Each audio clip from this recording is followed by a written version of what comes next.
Welcome. I'm Jeremiah Reiner, and this is the Deeply Rooted Podcast.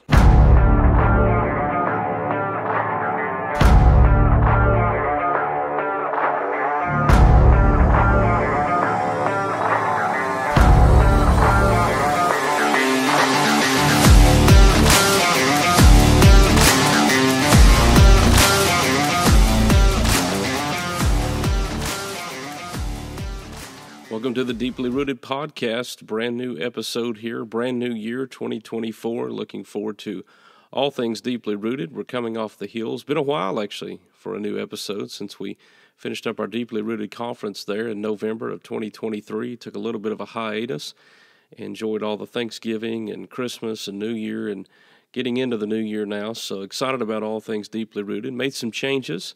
A little bit of a tweak to our website. You can still find it at deeplyrootedpodcast.com, but we've updated the actual domain name we'd prefer you use, and so we've consolidated a lot of things now at deeplyrootedconference.org. Again, deeplyrootedconference.org. You can find all the things about Deeply Rooted there. A lot of new blogs there for you to check out. We've got all the archived episodes as always. We've also updated some ministry parts there on the page. You can find out all about our leadership team there at the Deeply Rooted Conference. Plenty of neat bios about those individuals and a lot of good things going on there. We'll talk more about that towards the end of this episode. Same email address. You can still find us at drigw18@gmail.com. We've also scaled a little bit back on the social media end of things.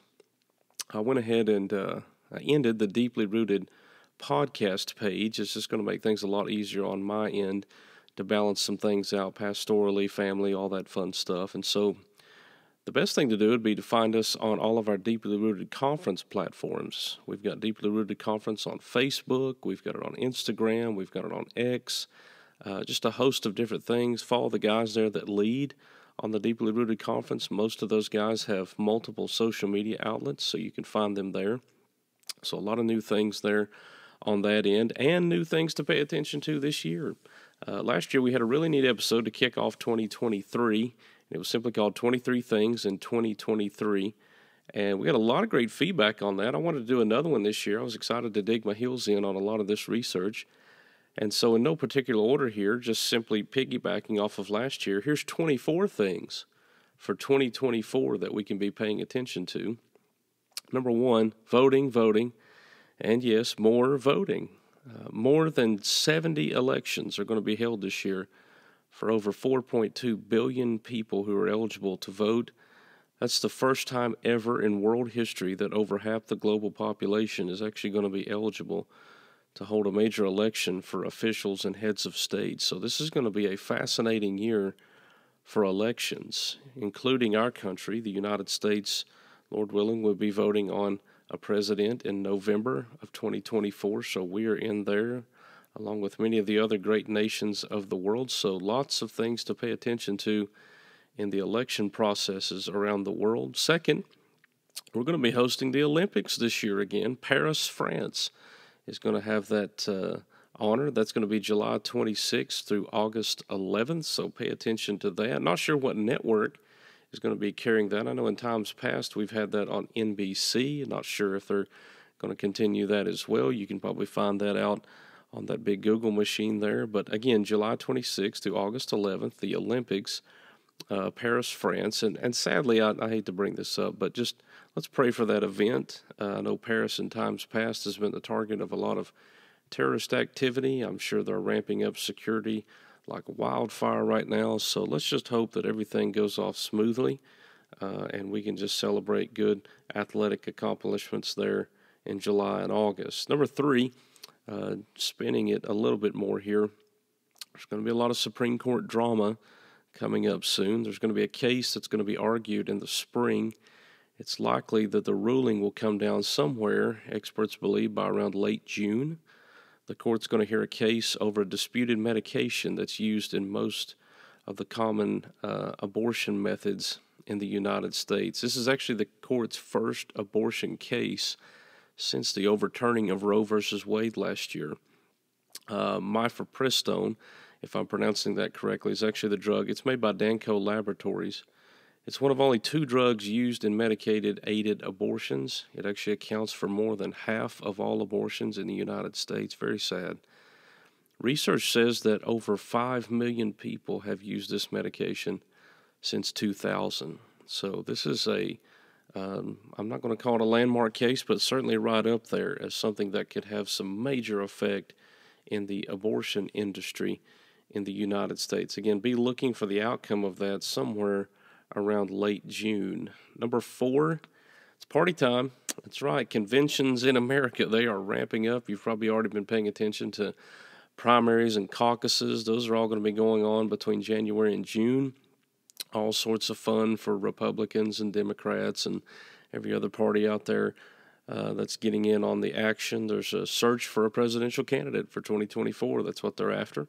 The Republican National Convention is actually going to be scheduled for July. They're going to hold that in Milwaukee, Wisconsin. And the Democratic National Convention, since they hold the White House now, this is just customary, they will follow. The Democratic National Convention is scheduled for August, late August. I believe it's around the 19th through the 22nd. They're going to hold that in the United Center. That's in Chicago, Illinois. So lots and lots and lots of election talk and convention time. So pay attention to those dates. You will find out who the 2 major candidates and their running mates are there by late August. Number 5, cessationism. I think this is going to be a big topic in 2024. American Gospel TV posted this past year a couple of episodes on their new American Gospel Spirit and Fire documentary. If you haven't seen those already, they're very much worth the wait. You can check out the first couple of episodes there.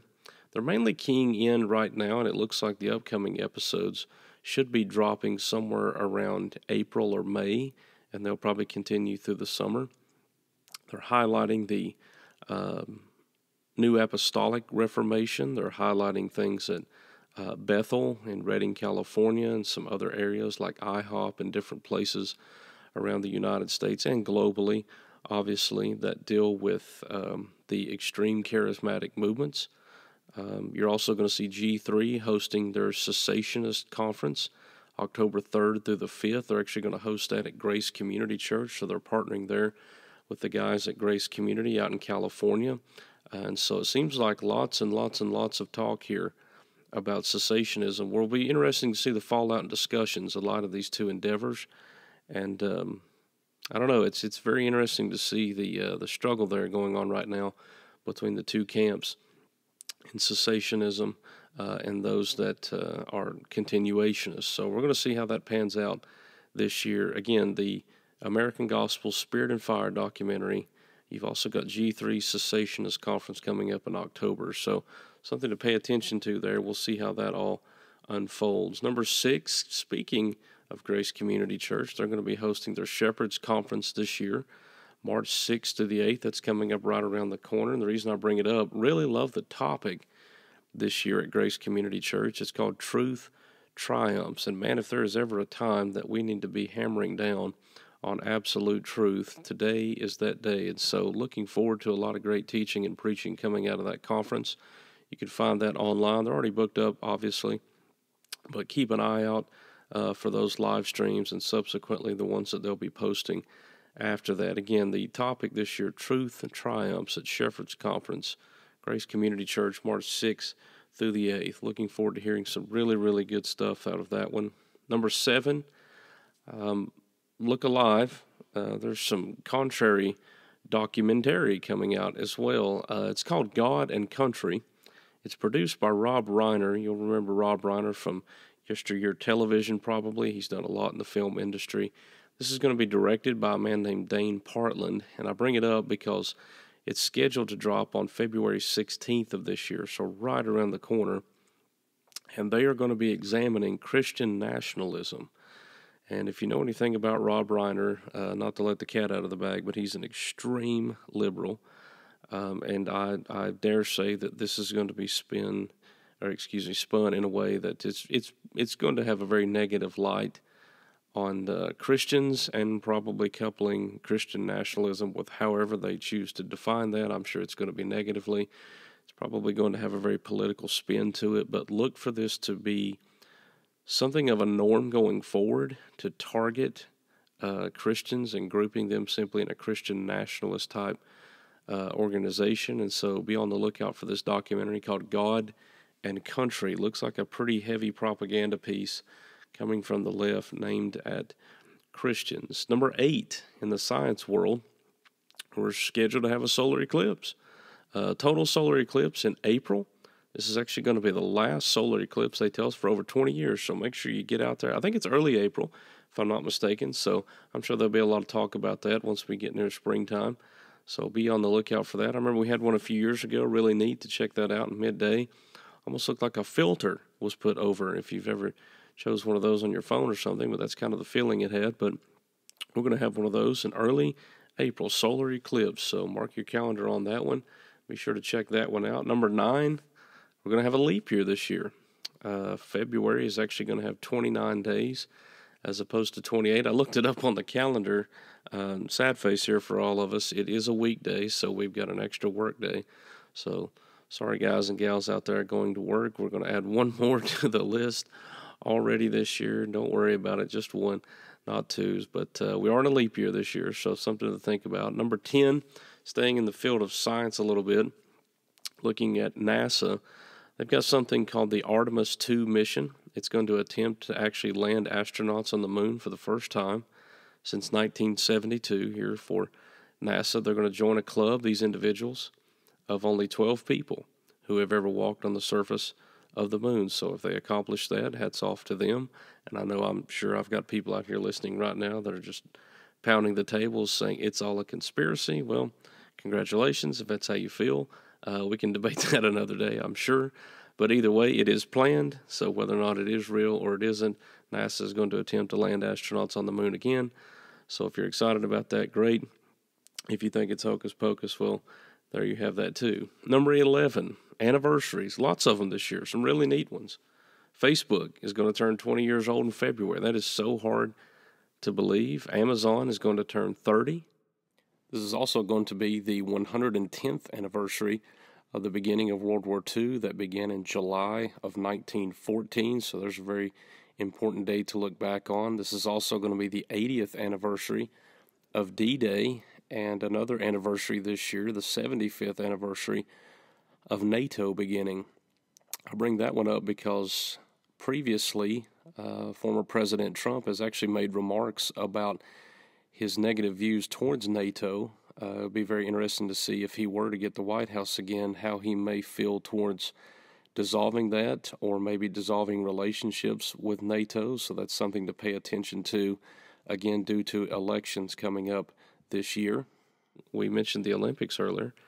I'm sure this will be covered quite often this year. The 135th anniversary of the Eiffel Tower opening. So when you watch the Olympics, I'm sure they'll have plenty of shots of that being in Paris.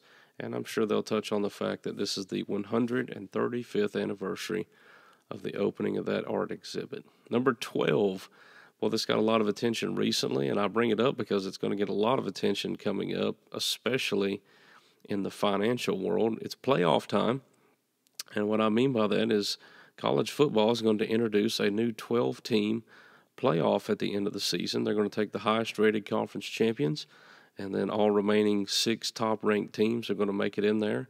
I bring it up because this is lots of money, lots of eyeballs, and a whole lot of betting that's going to be going on. So what in the world could go wrong, right? So for all those people out there loving committees, congratulations. They might be tampering them down a little bit, but it looks like the money is still going to be rolling in. So keep an eye out for that. Ironically, they'll be selecting that in 2024. The playoff itself won't start, I guess, technically till 2025. So something to look forward to there if you're a football fan. Number 13, back to the courtroom.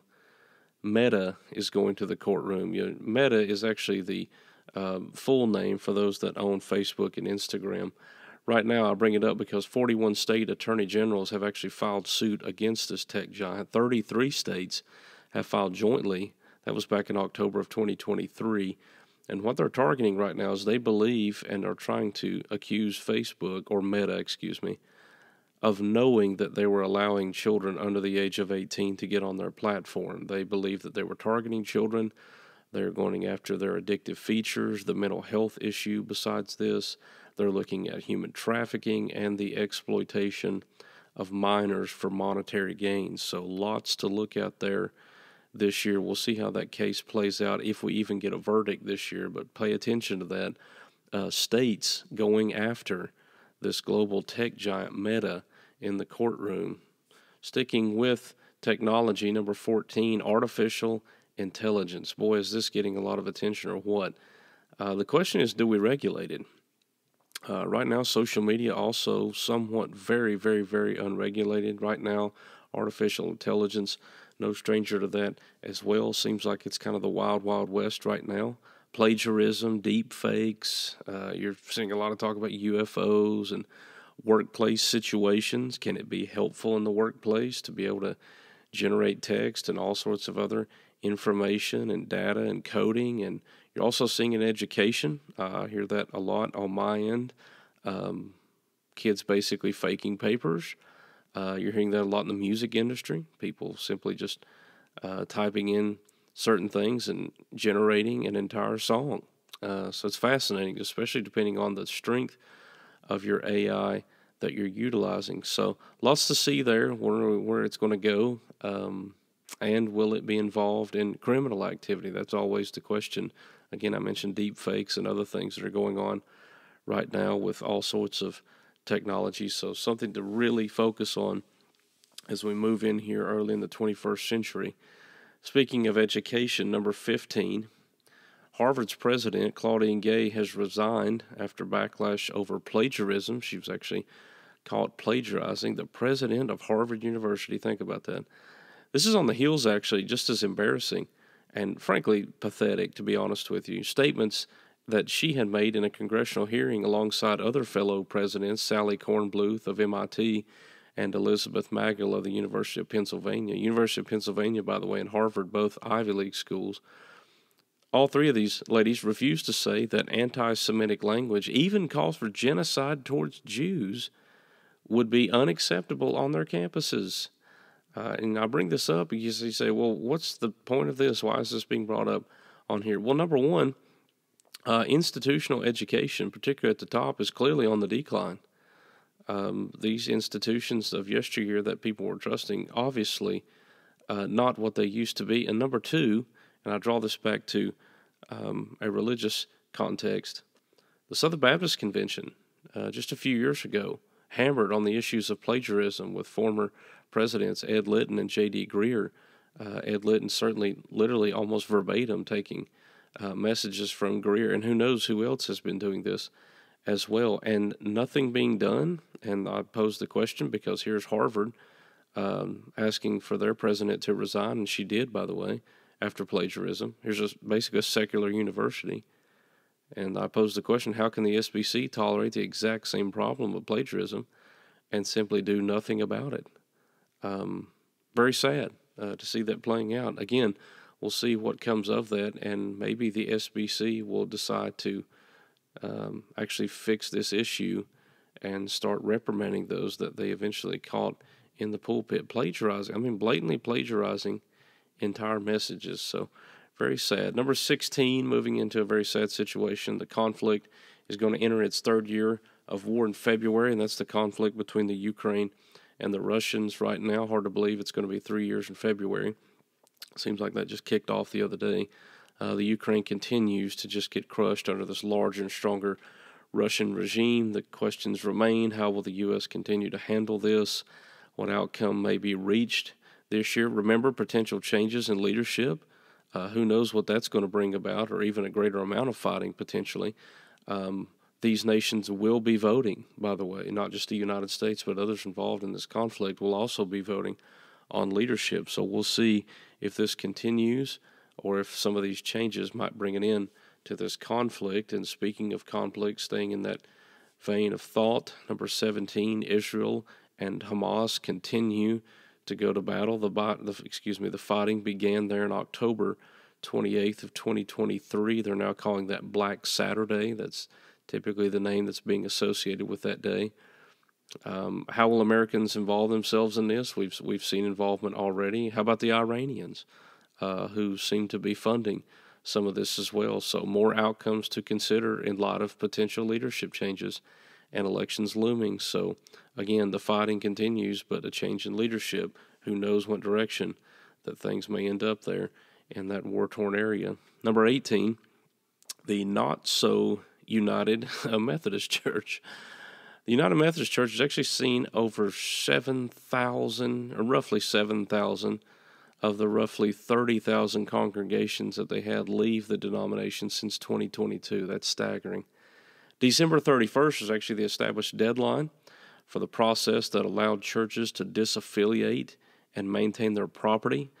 The problem is many congregations still in legal battles. We've got quite a few of those still going on, and over 3,800 congregations have already joined the new Global Methodist Church. So we're going to see how that split plays itself out here in the future. Again, not so united anymore. So pay attention to those issues, what ends up happening to those churches, and sadly, what ends up happening to those congregations. They certainly need our prayers. Number 19, here's another one that definitely needs our prayers. The Vatican, approved by Pope Francis, the Vatican has actually taken quite a liberal stance on homosexual marriage in the recent months. Just 2 years ago, the Vatican stated that the blessings of homosexual marriage were simply impossible, giving their teaching in the Catholic Church. Well, not anymore.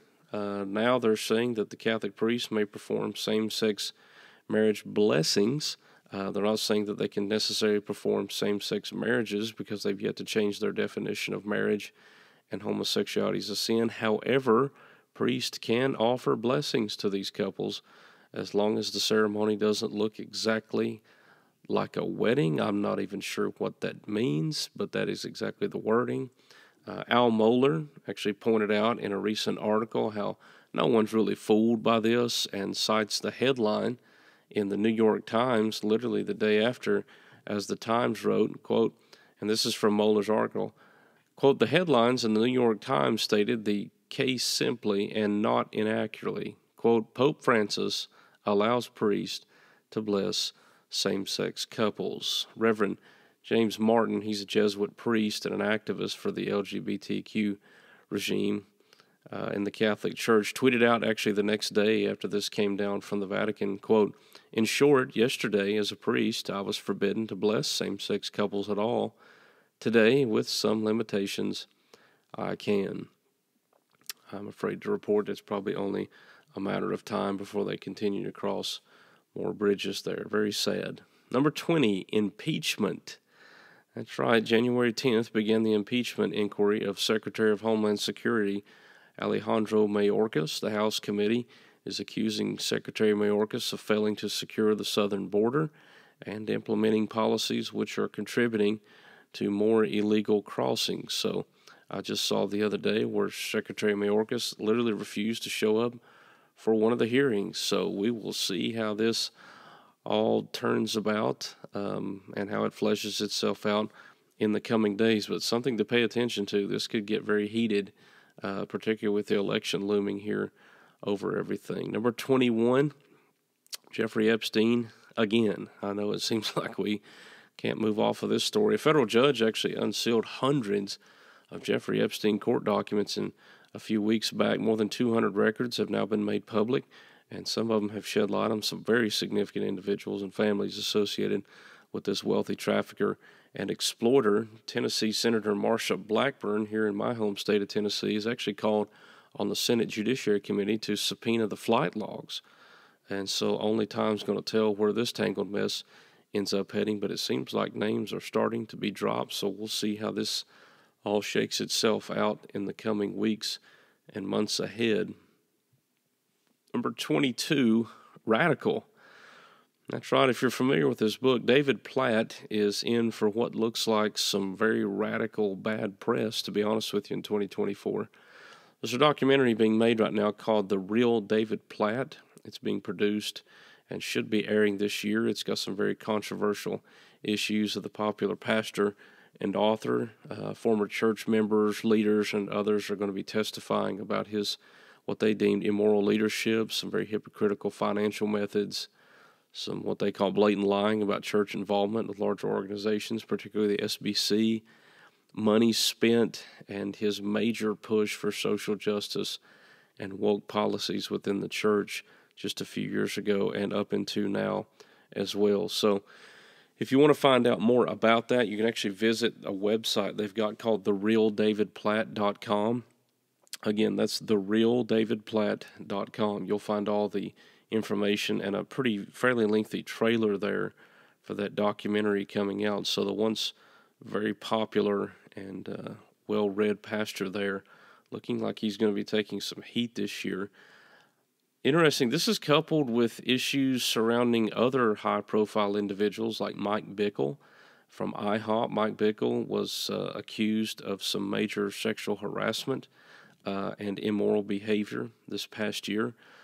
Just recently, actually, more information had came out. Bickle actually admitted to these things, and IHOP completely severed ties with him. When I say IHOP, by the way, let's clarify here. We're not talking about the International House of Pancakes. We're talking about the International House of Prayer, located out there in the Midwest. Bickle, just a prominent figure there in the charismatic movement, but he seems to have taken a major fall here in some of his actions. The question remains, who knew what, and I think that's still all being investigated at this point. Also, you've got some wild allegations right now and rumors of major immoral behavior and relationships on the part of T.D. Jakes, the very prominent pastor there out of Texas. So lots of sad situations going on for some prominent people in the ministry. We're going to see how that plays out in the coming year. Number 23. It's actually called Operation Prosperity Guardian.